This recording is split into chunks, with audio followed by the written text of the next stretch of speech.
So as a patent attorney, I've helped a lot of founders and individual inventors obtain patent applications.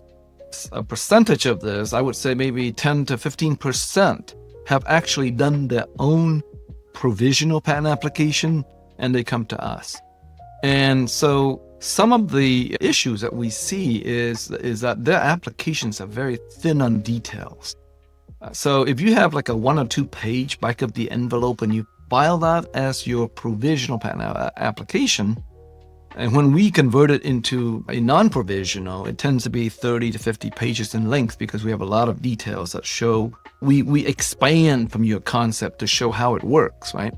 And so one natural question they might say is, well, if you start off with a, back of the envelope invention disclosure or provisional, and all of a sudden you see in the non-provisional 20 or 30 pages of details, did you have possession of that? So I think the biggest problem that I've seen is lack of detail, number one. Number two, inventors do not understand the process, the journey of going through the patent office and what examiners look for. And so they would tend to think of themselves, oh yeah, I think this invention is very simple and let me just explain this, maybe 3 or 4 blocks. The problem with that approach is that, number one, you're doing yourself a disservice by not building up the greatness of your invention. When you think it's so simple that I can do that in, a page or 2, you're underselling yourself, right? When you go to an investor, you want to say, hey, this business is fantastic. It has huge value and it's really hard for anybody else to copy me. You don't want to go to an investor and say, it's so easy. I can do it in 2 pages, right? And then guess what? The examiner is going to review your application the same way. And so we as patent lawyers, we add value to that by putting your invention on a pedestal. We say, hey, look at this beautiful concept here. It is, amazing. It is so, even though it is simple, simplicity itself is in this year of non-obviousness. Steve Jobs, his products are simple and easy to use, but nobody would say that Steve Jobs' product is easy to clone, right? So we frame the invention in a way that it looks sophisticated and slick and novel. So that's the first thing, is the framing of the invention. If you as the inventor come in and said, oh yeah, this thing, I can describe it in a couple of pages, guess what? The examiner is going to think this thing is simple, obvious. Number one. Number two is, in the space of software, you run an extra hurdle of, they call it patentable subject matter, or it's called the ALICE test. You can Google this. You say ALICE, software rejection.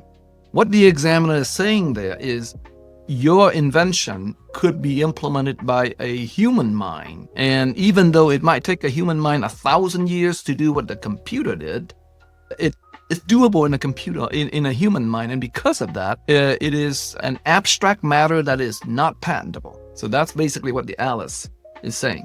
Now, how do you walk around that? You walk around that by showing that your invention improves performance of in some way. So let's say it could be, you can make your computer run a lot faster with your technology, or you can increase the output, the quality of the output. So let's say you invented something in the compression space. You need to show the examiner that, hey, my invention compressed the data down to 30% more efficient than the best prior art. That tells the examiner that you have done something that is more than just the concept of compressing data, right? So there are a lot of things that the examiner checks for at the patent office that because we deal with them all the time, we will document that in the application so that it will address the questions that the examiner has directly in the application. And that cuts down the argument. You can imagine the examiner is going to come in, think of it this way. He's going to apply the usual test. Oh, software, okay.